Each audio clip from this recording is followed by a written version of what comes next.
Hello everyone, welcome back to our YouTube channel my exam study. दोस्तों, आज का हमारा टॉपिक है पॉलिटी जीके का, जिसमें मैं आपको टोटल 500 से ज़्यादा क्वेश्चंस को कंप्लीट करवाने वाली हूं।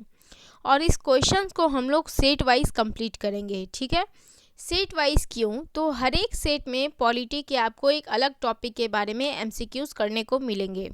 जैसे हमारे सेट फर्स्ट में आपको मिलेगा भारत के संविधान की प्रस्तावना, जो आने वाले सभी एग्ज़ाम्स के लिए तो इम्पॉर्टेंट है ही। इसके अलावा ये सारे क्वेश्चंस हर एक एग्ज़ाम में पूछे जाते हैं या फिर पूछे गए हैं, चाहे वो यूपीएससी का हो या फिर एसएससी का हो। तो आपके लिए ये सारे क्वेश्चंस बहुत ही इम्पॉर्टेंट हैं।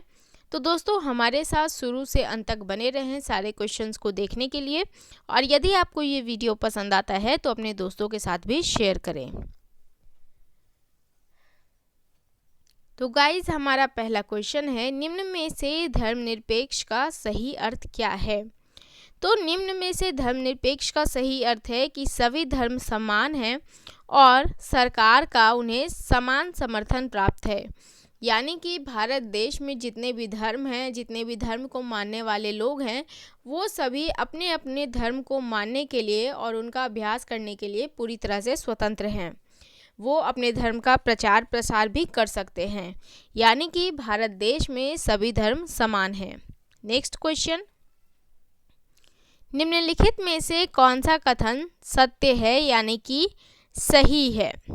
ठीक है, तो 4 ऑप्शंस दिए गए हैं, सभी को हम लोग बारी बारी पढ़ते हैं।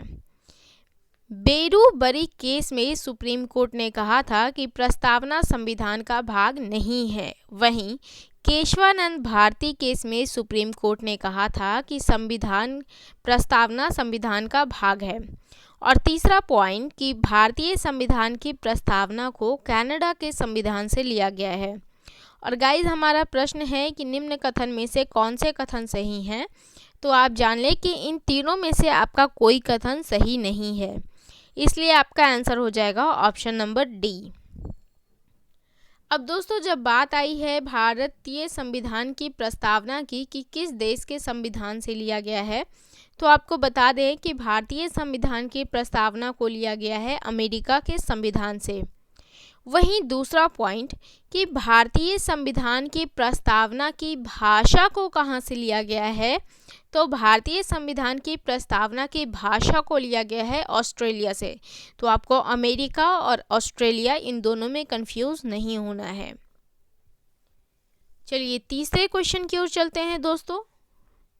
तीसरा क्वेश्चन है हमारा, भारतीय संविधान में सामाजिक समता का क्या अर्थ है? तो सामाजिक समता का अर्थ है कि समाज के जितने भी वर्ग हैं, जितने भी समुदाय हैं, उन सब के लिए अधिकार समान है। तो इस तरह से आपका आंसर हो जाएगा ऑप्शन नंबर सी। यानी कि हमारे देश में किसी भी वर्ग, किसी भी खास समुदाय के लिए कोई अलग से अधिकार नहीं दिए गए हैं। जितने भी वर्ग हैं, जितने भी समुदाय हैं, उन सभी को समान अधिकार प्राप्त हैं। नेक्स्ट क्वेश्चन, क्वेश्चन नंबर 4, निम्न में से कौन सा कथन सत्य नहीं है? तो 4 ऑप्शंस दिए गए हैं दोस्तों। इसमें से जो कथन सत्य हैं, सही हैं, सबसे पहले हम उनकी बात करेंगे। तो धर्मनिरपेक्ष शब्द को 42वें संविधान संशोधन के द्वारा संविधान में जोड़ा गया था, ये बिल्कुल सही है। 42वां संविधान संशोधन 1976 में हुआ था, ये भी सही है। और तीसरा, भारतीय संविधान में सामाजिक, आर्थिक और राजनीतिक न्याय को रूसी क्रांति से लिया गया है।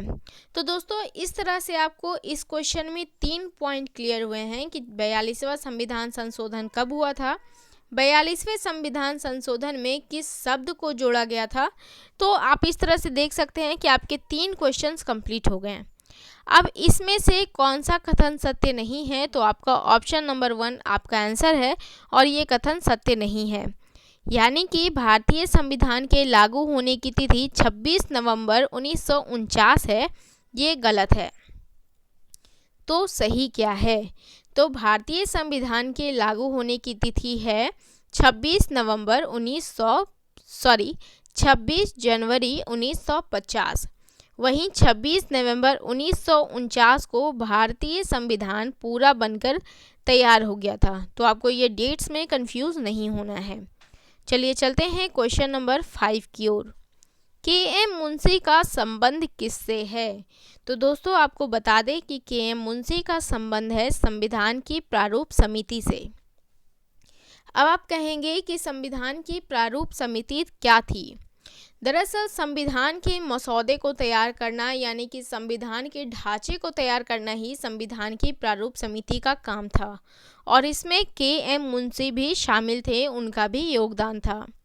एक और प्रश्न, संविधान के प्रारूप समिति की अध्यक्षता कौन कर रहे थे या संविधान के प्रारूप समिति के अध्यक्ष कौन थे? तो इनके अध्यक्ष थे डॉक्टर भीमराव अंबेडकर। चलिए नेक्स्ट क्वेश्चन की ओर चलते हैं, क्वेश्चन नंबर 6। दोस्तों यदि आपको ये वीडियो इम्पॉर्टेंट लग रहा हो, यूज़फुल लग रहा हो तो प्लीज़ इसे अपने दोस्तों के साथ शेयर करें, हमारी यूट्यूब चैनल को सब्सक्राइब करें। क्वेश्चन नंबर 6 है, निम्नलिखित में से कौन सा शब्द भारतीय संविधान की प्रस्तावना में नहीं लिखा है? तो ये शब्द है राष्ट्रनिरपेक्ष। राष्ट्रनिरपेक्ष।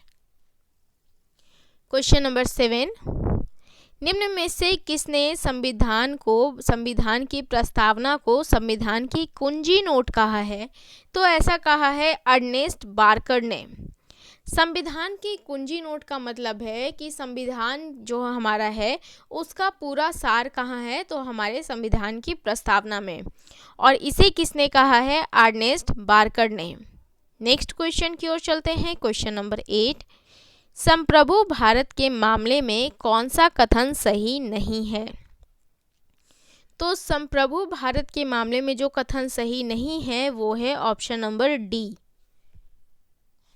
यानी कि भारत अपने आंतरिक मामलों में संयुक्त राष्ट्र यानी कि यूएन की बात मानने के लिए बाध्य नहीं है। तो ये कथन सही नहीं है। नेक्स्ट क्वेश्चन की ओर चलते हैं, क्वेश्चन नंबर 9। भारतीय संविधान की प्रस्तावना की भाषा को किस देश से लिया गया है? तो दोस्तों अभी मैंने आपको बताया था क्वेश्चन नंबर 2 में, ठीक है, इसका आंसर मैंने आपको बताया था। तो ये क्वेश्चन मैं आपके लिए छोड़ रही हूँ, आपकी मेमोरी देखने के लिए कि आपने उसे देखा था तो क्या आपको याद है या नहीं है। अगर याद नहीं है तो आप वापस से जाकर देखें, और अगर याद है तो आप कॉन्फिडेंटली हमें कमेंट बॉक्स में कमेंट करें। क्वेश्चन फिर से रिपीट कर दूं, भारतीय संविधान की प्रस्तावना की भाषा को किस देश से लिया गया है? चलिए चलते हैं नेक्स्ट क्वेश्चन की ओर, क्वेश्चन नंबर 10। बेरुबाड़ी मामला किस वर्ष से संबंधित है? तो बेरुबाड़ी मामला संबंधित है 1960 से, यानी कि 1960 से। दोस्तों बेरुबाड़ी मामला क्या था? ठीक है, तो ये बहुत ही एक अलग से ही एक चैप्टर इसका बन सकता है, एक अलग से ही इसकी पढ़ाई की जा सकती है बेरुबाड़ी मामला के बारे में। तो अगर आप इन सब टॉपिक्स के बारे में जानना चाहते हैं, इंटरेस्टेड हैं, तो आप मुझे कमेंट करें ताकि मुझे पता लगे कि आप ये सारे टॉपिक्स भी चाह रहे हैं, तो मैं इस पर वीडियो आपके लिए लेकर आऊँगी। फिलहाल दोस्तों आज का हमारा जो प्रस्तावना था, भारतीय संविधान की प्रस्तावना पे जो MCQs थे वो आज यहीं पे कंप्लीट हुए, जिसमें मैंने आपको टोटल 10 क्वेश्चंस करवाए हैं। गाइज़ यदि आपको ये वीडियो पसंद आया हो तो इसे अपने दोस्तों के साथ ज़रूर शेयर करें, हमारी यूट्यूब चैनल को सब्सक्राइब करें और इस वीडियो को लाइक करें। वीडियो देखने के लिए बहुत बहुत शुक्रिया। Thank you so much.